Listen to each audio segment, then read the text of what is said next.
সাদা ব্যান্ডেজে মুড়িয়ে রাখা হয়েছে পুরো মাথা, তার উপর লেখা হয়েছে হাড্ডি নেই, চাপ দেবেন না। এমন করুণ পরিস্থিতি দেখা গেছে ঢাকার বঙ্গবন্ধু শেখ মুজিব মেডিকেল কলেজ হাসপাতালের নিবিড় পরিচর্যা কেন্দ্রে। মোহাম্মদ সোহেল নামের ওই যুবক গুরুতর আহত হওয়ার পর থেকেই আইসিইউতে চিকিৎসাধীন আছেন। চিকিৎসকরা জানিয়েছেন তার অবস্থা আশঙ্কাজনক।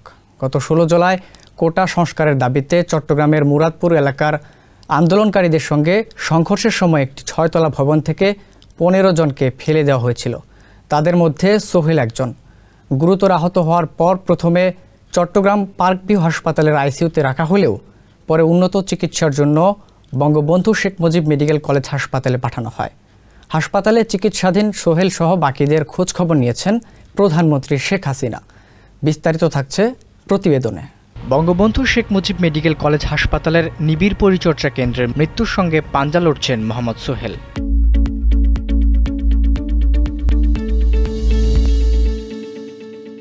তার স্বজনরা জানিয়েছেন সোহেলের শারীরিক অবস্থা ভালো নয়, সংজ্ঞাহীন অবস্থায় আছেন।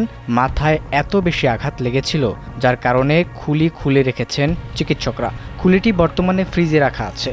পুরো মাথা ব্যান্ডেজে মুড়িয়ে রাখা হয়েছে। যদিও শনিবার জ্ঞান ফিরেছিল, কিন্তু কথা বলতে পারেননি তিনি। সোহেলের বড় ভাই কামাল ভুইয়া জানান, অপারেশন 10 দিন আগে হলেও জ্ঞান ফিরেছে গত শনিবার। নাম ধরে ডাকলে চোখ মেলে তাকিয়ে আবার বন্ধ করে ফেলেন। এছাড়া কোনো কথাবার্তাও বলতে পারছেন না। তার এই শারীরিক অবস্থা সম্পর্কে জানতে চাইলে চিকিৎসকরা জানিয়েছেন স্বাভাবিক হতে অনেক বেশি সময় লাগবে। অপরদিকে আন্দোলনকারীদের সঙ্গে সংঘর্ষের ঘটনা সম্পর্কে জানতে চাইলে তার বড় ভাই জানান, সে সংঘর্ষে জড়ায়নি। যুবলীগের রাজনীতির সাথে যুক্ত থাকলেও কোনো পথ ছিল না তার। ক্ষোভ থেকেই ছাত্র নামধারী কয়েকজন ব্যক্তি 6তলা থেকে তাকে ফেলে দিয়েছিল। এ বিষয়ে চট্টগ্রাম মেট্রোপলিটন পুলিশের অতিরিক্ত উপপুলিশ কমিশনার কাজী মোহাম্মদ তারেক আজিজ জানান, ছাদ থেকে ফেলে আহত করার ঘটনায় পাঁচলাইশ থানায় 27 জুলাই মামলা হয়েছে। ওই ঘটনায় আহত এক ব্যক্তি বাদী হয়ে মামলাটি করেছেন।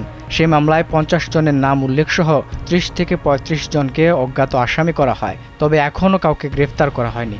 এ সম্পর্কিত একটি প্রতিবেদন প্রকাশ করেছে বাংলা ট্রিবিউন। আবিদ হাসান, কালবেলা।